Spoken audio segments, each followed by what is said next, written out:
Why, hello, boys and girls. It's story time with Mr. Weichel. Today I'm going to share one of my favorite stories. Now, we've all heard of the story, The Three Little Pigs, where the big bad wolf went to each of their homes and blew their house down and ate the pigs. Well, this story is a twist on that story. Today's story is called The True Story of the Three Little Pigs. Now, this story is told by the wolf himself. Now, you may be wondering why I have some sugar in a measuring cup. Well, as I read the story, you'll understand. So let's begin. The True Story of the Three Little Pigs by A. Wolf, as told to by John Sheska and illustrated by Lane Smith. Everybody knows the story of the Three Little Pigs, or at least they think they do. But I'll let you in on a little secret. Nobody knows the real story because nobody has ever heard my side of the story. I am the wolf, Alexander T. Wolf. You can call me Al. I don't know how this whole big bad wolf thing got started, but it's all wrong. Maybe it's because of our diet. Hey, it's not my fault wolves eat cute little animals like bunnies and sheep and pigs. That's just the way we are. If cheeseburgers were cute, folks would probably think you were big and bad too. But like I was saying, the whole big bad wolf thing is all wrong. The real story is about a sneeze and a cup of sugar. This is the real story. Way back in Once Upon a Time, I was making a birthday cake for my dear old granny. I had a terrible sneezing cold, and I ran out of sugar. So I walked down the street to ask my neighbor for a cup of sugar. Now this neighbor was a pig, and he wasn't too bright either. He had built his whole house out of straw. Can you believe it? I mean, who in their right mind would build a house of straw? So of course, the minute I knocked on the door, it fell right in.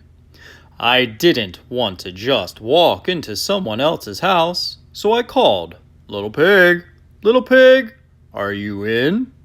No answer. I was just about to go home without the cup of sugar for my dear old granny's birthday cake. That's when my nose started to itch. I felt a sneeze coming on. Well, I huffed, and I snuffed.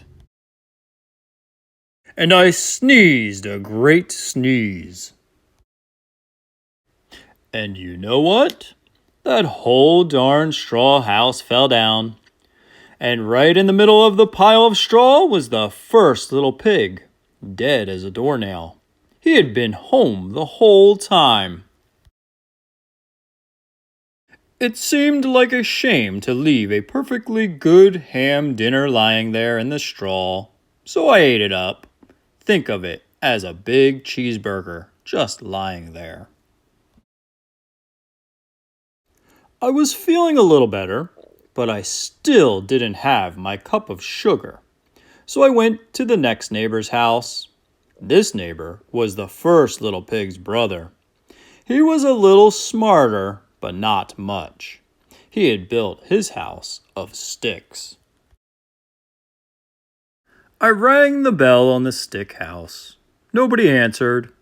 I called, Mr. Pig. Mr. Pig, are you in?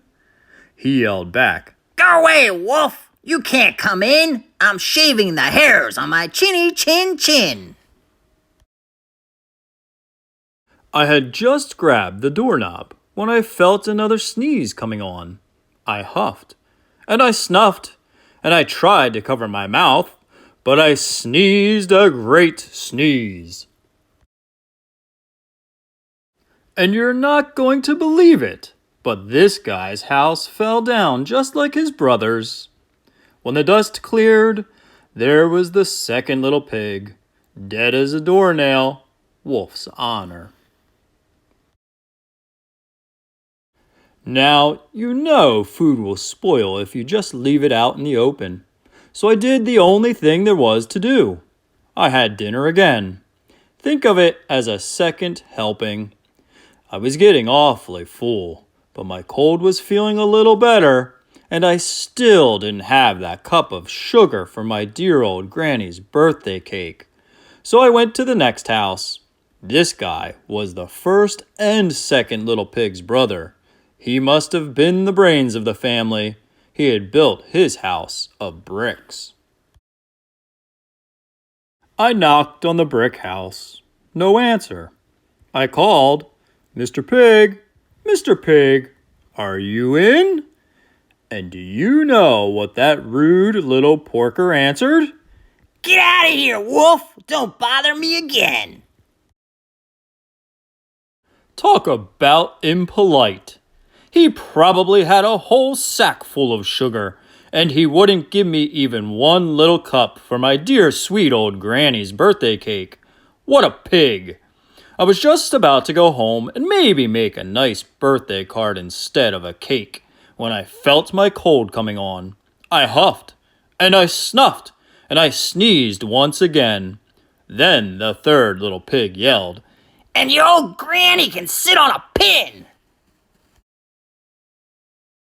"Now I'm usually a pretty calm fellow, but when someone talks about my granny like that, I go a little crazy. When the cops drove up, of course I was trying to break down this pig's door. And the whole time I was huffing and puffing and sneezing and making a real scene. The rest, as they say, is history. The news reporters found out about the two pigs I had for dinner. They figured a sick guy going to borrow a cup of sugar didn't sound very exciting. So they jazzed up the story with all of that huff and puff and blow your house down. And they made me the big bad wolf. That's it. The real story. I was framed. But maybe you could loan me a cup of sugar. Well, boys and girls, I hope you enjoyed today's story. And you have to ask yourself, do you believe the wolf?